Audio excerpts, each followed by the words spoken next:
If you follow nutrition influencers on social media, then you may have heard someone say that eating soy products can tank your testosterone levels. But is that actually true? In this episode, we're going to dive into where this idea came from and if soy actually is bad for your testosterone levels. Let's get started. All right, welcome back, everybody, to the 8th episode of the 4th season of the Building Lifelong Athletes podcast. I'm your host, Rennicke. Thanks so much. And the goal of this podcast is to keep you active and healthy through life through practical, actionable information. So thanks so much for tuning by. I really appreciate it. Let's dive right in.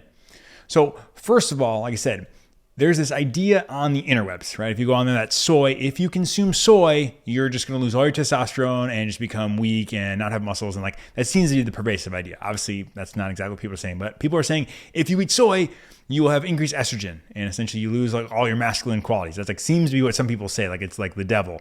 Is that true? Like I said, well, let's go back. Let's take a step back. I was kind of curious like where this came from. It seems like most of this comes back to a case, a specific case report on gynecomastia with soy consumption. So gynecomastia is where you start to see excess breast tissue in males. So right, obviously that's not happening. And that can happen. That's a pretty common thing when you have increased estrogen in your body. That can happen in males. So there was this paper. The title was An Unusual Case of Gynecomastia Association with Soy Product Consumption. So, like I said, in the title, it says unusual case, just a little spoiler there. But in this specific case, this dude was drinking like 3 liters of soy milk a day. So like an enormous amount, like drinking 3 liters of anything other than water. Like I can't even like fathom doing that. Like just housing things left and right. But hey, dude probably thought it was healthy and was going for it. But anyways, he was drinking like 3 liters of soy milk a day and found out to have gynecomastia. So drinking that much comes out to about 300 milligrams of something called isoflavones, which we'll talk more about what those are, but 300 milligrams of isoflavones, when like 75 milligrams is kind of like the high dose. So like this guy's consuming more than 4 times what was considered like high normal. So like I said, consuming a lot. And unsurprisingly, given the gynecomastia, he was found to have estrogen levels that were like 5 to 10 times above the average. So that being said, that was kind of like the case report. And even the authors said it was an unusual case, right? So they said, unusual case, this is interesting. But people just ran with it. They were like, oh, dude, look how bad soy is. It can cause, decreased testosterone, even increase your estrogen. Like it is terrible for you. Stay away from soy. It is toxic for you. So that's like, it seems to be where that started from and then kind of kept going from there. But before we go any further, I kind of want to break down and talk about soy in general, right? So like what is soy? I didn't know a lot about soy until like I was kind of looking up this topic and preparing for it, but it was really good to learn. So soy, we get these from, shocker, soybean plants. So not a surprise there. When you're reading articles, specifically academic literature about this, you're going to see words like phytoestrogens and isoflavones. And like, what's the difference? Well, overall, the phytoestrogen, like a definition of that is that it is an estrogen-like compound that's derived from plants. Right. So we naturally have estrogen, right? Males and females both have estrogen. If you're a male and you didn't know that, you have estrogen. It's very important, plays a lot of critical functions. You have it. Sorry, deal with it. But phytoestrogens come from plants. So plant derived, compounds that look like estrogen. Chemically, they are similar to estrogen. They are not estrogen, but they look like it. They're similar. Isoflavones, like essentially the definition of isoflavones or isoflavonoids, they are one of 4 compounds that are classified as phytoestrogens. So essentially, phytoestrogens is kind of this umbrella term. Underneath it, there's 4 different types of isoflavones. That's kind of how it fits in there. So kind of like a subcategory, these compounds that create these phytoestrogens. And like I said, because phytoestrogen, it looks like estrogen, that's where people think, hey, like this is linked to estrogen. This is what it is.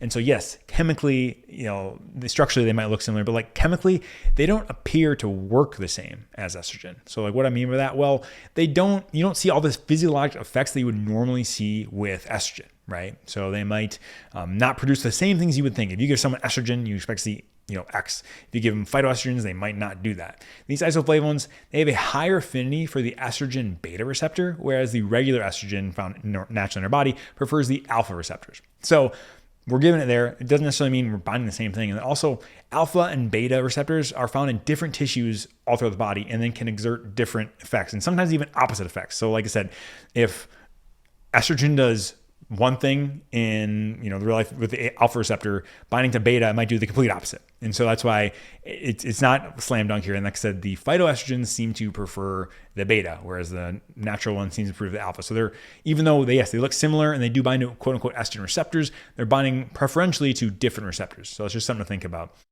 So some people actually call these SERMs, or selective estrogen receptor modulators, meaning they prefer one specific one. And SERMs are a whole different category of not only medications, talking about cancers and stuff, but also anabolic steroids.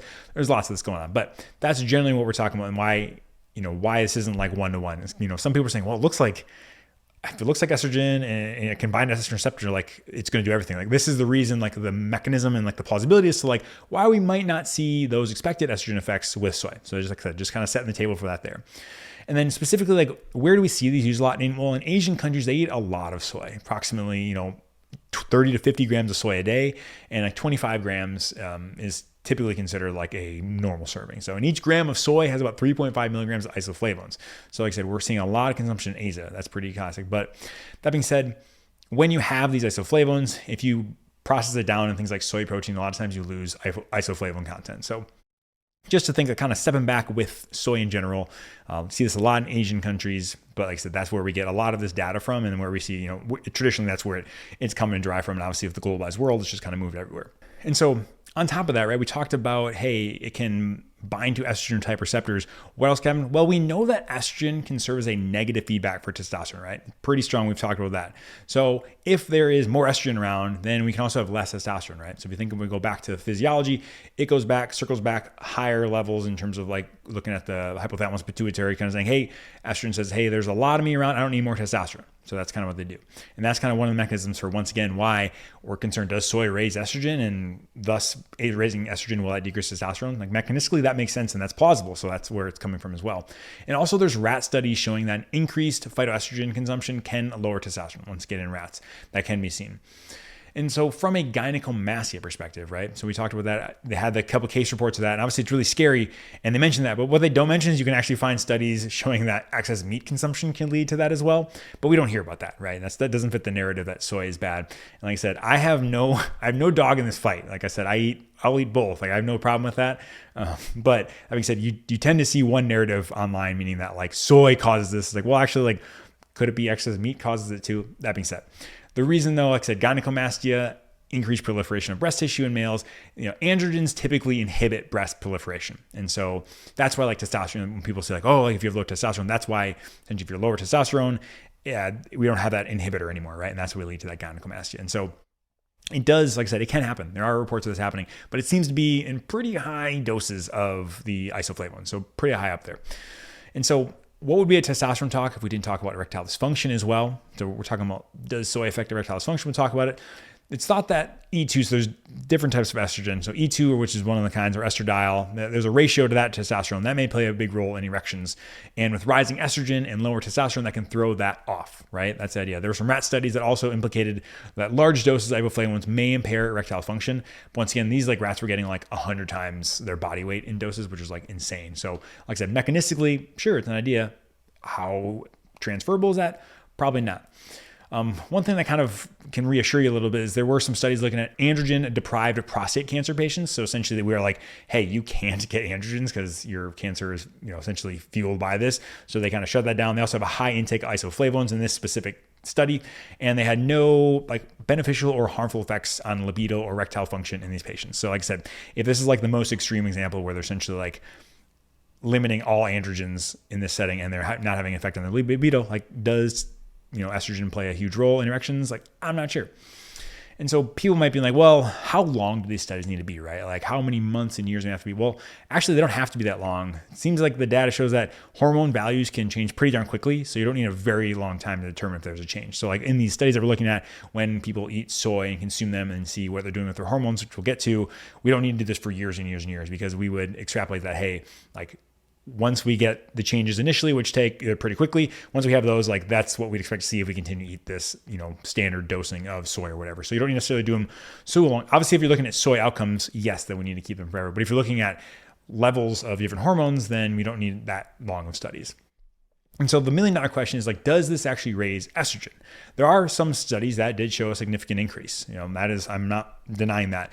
But a lot of times in those studies, they were still within the normal reference range. So that you might be shaking your head like, how can something be significant, but then like still be normal? Well, if you think about statistically significant, just means there's some signal in the noise. So essentially what we're saying is, hey, there is a substantial change from the baseline, right? So we expect the baseline here and we see some change. And that is, by using mathematics and stats, like that is significant, meaning like, yes, we see a definitive trend saying this seems to be different. Like when you are eating soy, that can increase your estrogen. But by how much? And is that clinically important, right? So like statistically versus clinically important, that's always the biggest thing. And so if we get something that's statistically important, like, okay, cool, that's great.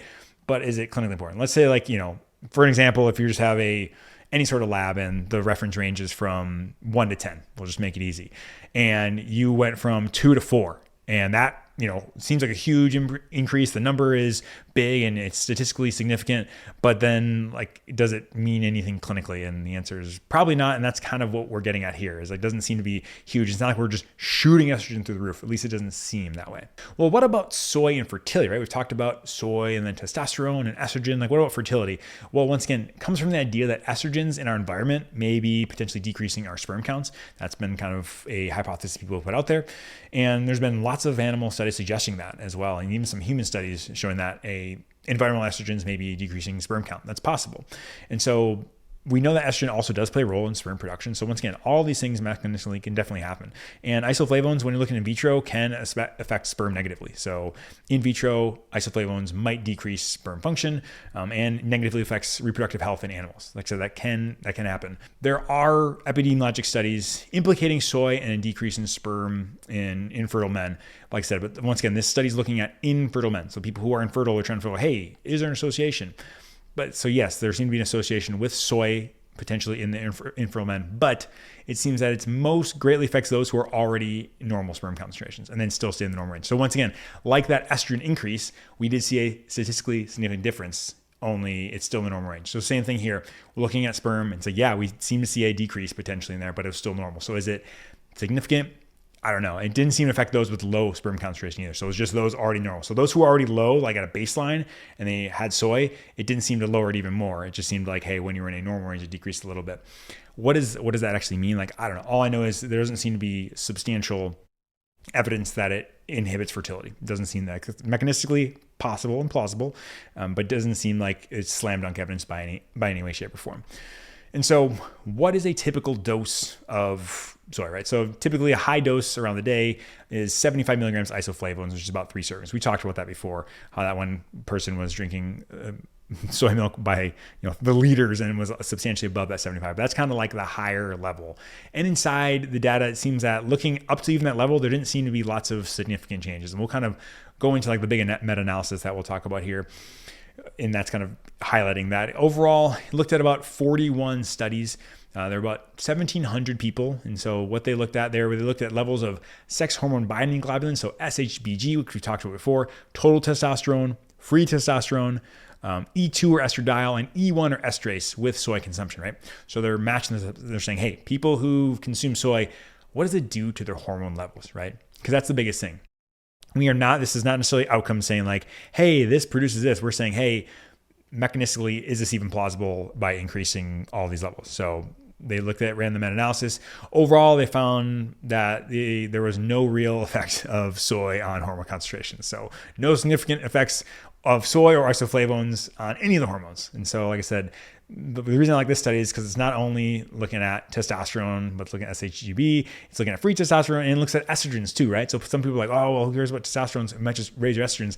It didn't seem to do that either. And so, like I said, I don't know. It's not, like I said, to me, that is reassuring that like, okay, we're not going through the roof. Like obviously, things different and everyone's an individual, but to me, that's pretty reassuring. And the question might be then like, how do we explain these case studies then, right? This person ate a lot of this thing, and why do we get gynecomastia or increased estrogen? Like what happens? Like, it's a great question, but we have to remember that individuals are going to individual, right? They're going to do their own thing. You never know what's going to happen. You can't predict someone's specific response to a food or any treatment or anything. So we have to have like an understanding that, hey, things might be different and you might be more sensitive to soy than someone else. It's the same thing. If you are getting a medication, you might have some crazy side effects that someone else doesn't have. So like you are an individual and you will have a different reaction than everybody else to any sort of intervention that you undertake. Period. That's how it goes. And the same thing goes for soy. We don't know.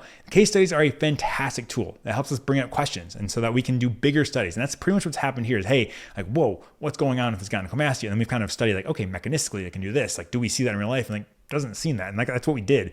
We found that on aggregate, it doesn't seem to do anything to your sex hormones. Like I said, just looking at on aggregate.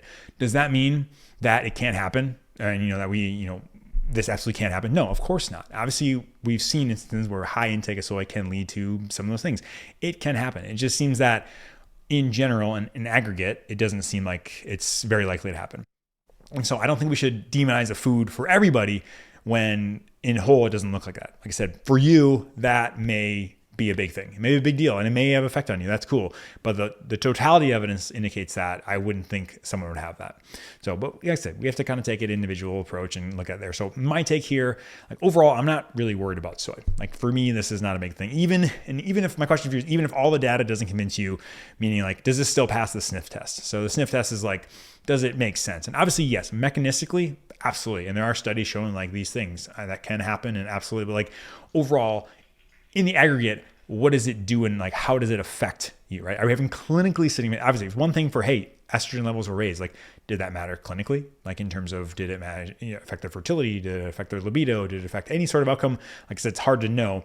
But that being said, I also want to ask the question like, okay, like, do you know people who've consumed soy and don't have testosterone issues? Like, of course you do. Like the vast majority of people who eat soy don't have a big issue with it. So you might say like, well, Jordan, that's just an outlier. Like that doesn't count. I would expect the more soy they eat, the less testosterone they have. Like, well then like my counter argument would be like, well, that's exactly what happens with the cases of gynecomastia. They're also outliers. Obviously they consumed a lot, but like they had individual responses. And maybe like, if you're saying that someone who has soy who doesn't have low testosterone is an outlier, then, maybe people who have low testosterone while eating soy actually are the outliers on the other side. And overall, like in the middle, it's probably not a big deal for most people. Like I said, individuals are always going to have different responses. And so overall, even up to like 75 milligrams isoflavones or 3 servings seem to be fine per day. And I think most people in America are probably not getting that, like I say, for the standard American diet or health conscious diet. I think a lot of people, it's probably not the most common source of protein unless you're eating a plant-based diet. So, but overall, 3 servings a day, still looks like fine. Like I said, if you consume insane amounts of that, there might be issues. Yeah, but otherwise, mixing into an otherwise healthy dietary pattern doesn't seem to be like a big idea. And like I said, I just think this is definitely one where like, I think you have way bigger fish to fry. If you're obsessed about soy, then you should waste more time concerned about literally like so many other things. Like, not saying it's not important. Like I'm talking an entire podcast about this and ranting because I've seen it and understand it. But like for me, this is just not a huge one. If you feel adamantly that like soy is bad, hey man, you do not have to eat soy. Like I'm not going to hold a gun up to your head and say, you got to eat soy. Like that is not how it works. But that being said, if you feel like it is part of your diet and you want to continue it, then I would have no problem with that. Obviously, if things happen, you have other signs and symptoms or concerns, like, yeah, talk with your doctor, figure it out. But on the aggregate, most people are going to be fine. It's like if you keep it moderate, you're going to be fine. So it's good. That's a lot of me ranting about that. I apologize. But overall, like I said, I just don't like demonizing specific foods unless we have to. Right? Like if we're talking about high fructose corn syrup or trans fats, maybe those would be ones where like, okay, like we think we don't universally agree, not good for things. But like I said, this one's just like, it's just really not worth you losing sleep over. And if you want to eat some soy, great. If you don't, that's fine too. You can have healthy dietary patterns doing multiple different things. It does not have to include soy. So like I said, that being said, am I wrong? Tell me in the comments, like on the YouTube video, if you think soy is killing people's testosterone, please let me know. Like I said, maybe I'm not aware of something, but overall, like I said, I tend to sit on a pretty neutral approach for most things. So for me, I'm just not super convinced that it makes much difference one or another. But either way, if you made it this long, thank you for listening or watching. I appreciate it. If you enjoy this, if you left a 5-star rating on any podcast app that you listen to, that would be awesome. And like I said, really appreciate the love and it means so much that you spend some time with me. So, but I'm glad you enjoyed it. And now get off your phone, get outside, and we'll see you next time.